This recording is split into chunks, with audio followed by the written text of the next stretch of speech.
Journalist masquerading as an academic, because I spent most of my career in journalism, covering Africa, covering the Middle East, covering Southeast Asia, et cetera. And I know how important it is for people who have a foot in the industry to be involved in the training of journalists.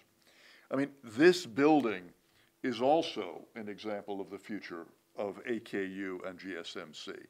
And it's not, you know, the term ivory tower, which is a disparaging term, meaning academics are disconnected from the world and they're up there doing navel gazing. Well, this is not an ivory tower.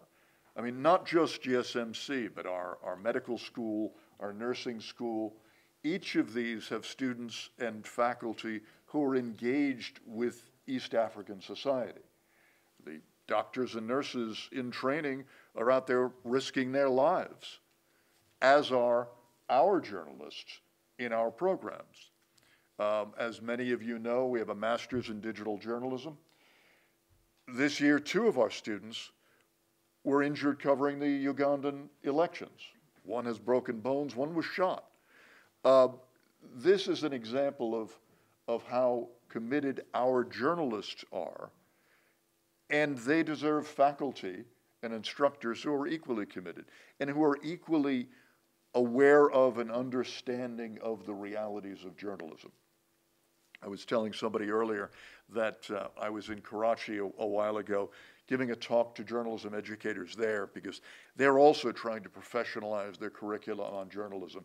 And one of the professors said, "But Dr. Pintak, you know, I sit in class and I talk to my students and I talk about so-and-so's theory of whatever it is, and their eyes glaze over."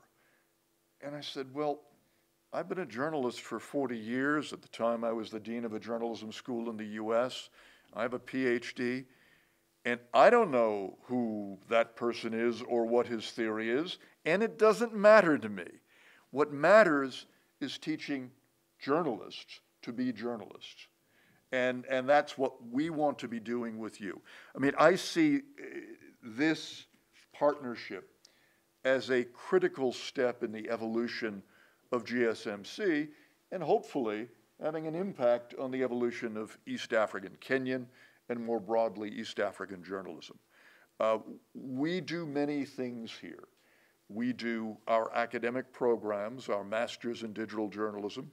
We have a new executive master's in media leadership and innovation that some of your colleagues are involved in, our quote, students, and I use quotes because they're participants. These are, we have a dozen managing editors, we have CEOs, we have publishers, because we're trying to work at both ends of the industry, working with future journalists, for example, in our partnership with The Nation, providing training to new journalists coming on board, working with journalists who are in the industry, certainly our partnership with The Standard on convergence journalism, retraining of people in the organization, our professional development programs that Ali Khan Pir Mohammed heads, where we are working with a whole variety of journalists and other kinds of media communicators in both the hands-on basic skills and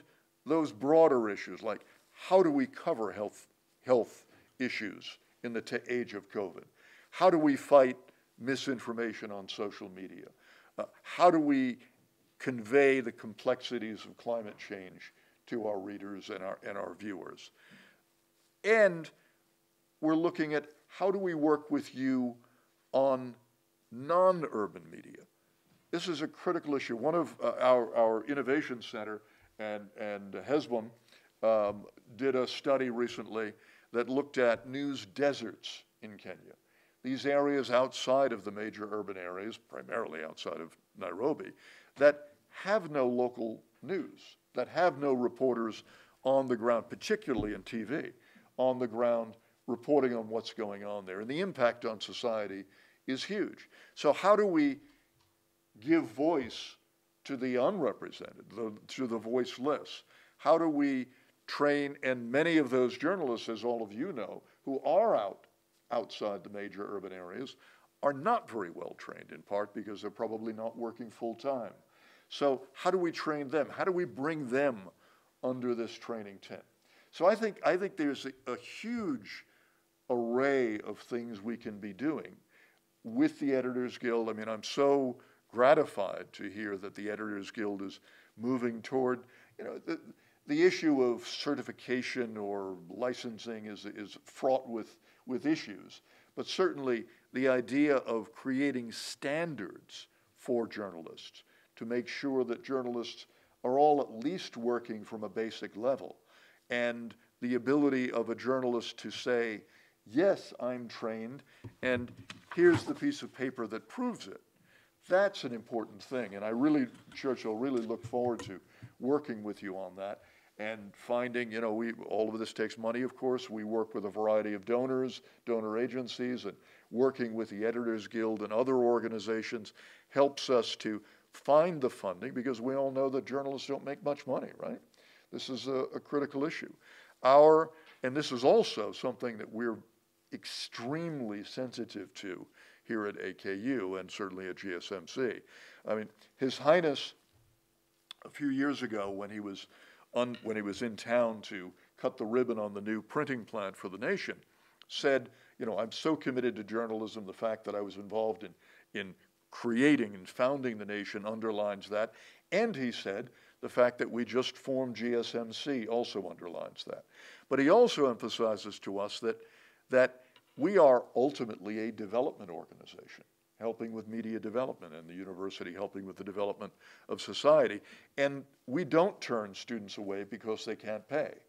And that's a critical piece, because when we look at the students in our current Masters in Digital Journalism, the average income of all 4 of our cohorts is let me put it in dollar terms, $601 a month.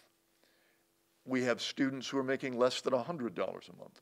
We have 13 students in the current cohort who lost their jobs in the last year due to COVID. And so we can't say, just because you can't afford it, you can't be trained as a journalist.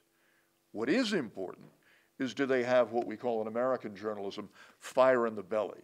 Do they have a passion for journalism? And that's the critical piece. And if they have that passion, all of us can work with them to elevate their skills and to elevate the industry overall. It's not just about training, of course. There's issues of, you use the word Gatonga, regulatory. There's regulatory issues. There's issues of how do you, as Stephen is painfully aware, how do you deal with the issue of Google and other aggregators who are undermining your business model?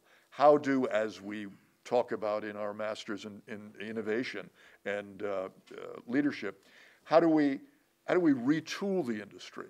How do we address the digital disruption? How do we address the collapse of business models? All of these things are part of what we need to be discussing. What are the global best practices? How do those apply locally? Do they apply locally? Can they be adapted? So there's a variety of areas that we can all work together, and I'm so excited to be doing this.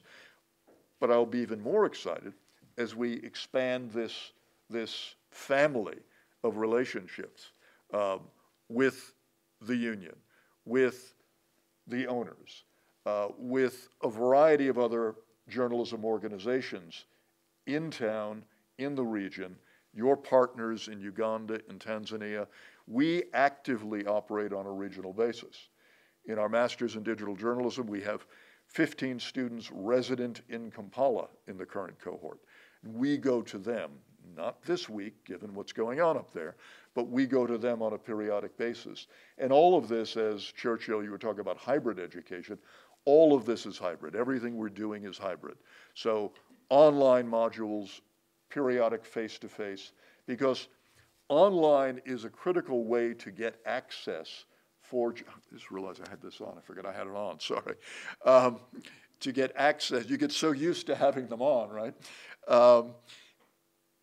It's an important way for journalists and others to get access to knowledge.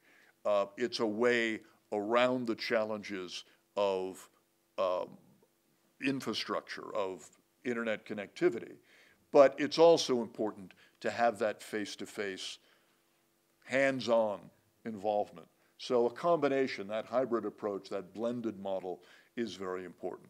So we look at that across all of our models, and we'll certainly be looking at that as we work with you, Churchill, and hopefully others in the working group to find ways to standardize a bouquet of offerings for journalists to create some kind of synergy and some kind of baseline of skills across the industry. So I'm not going to keep lecturing at you. We came to talk. So I thank you so much for your participation. I thank you so much for coming this morning.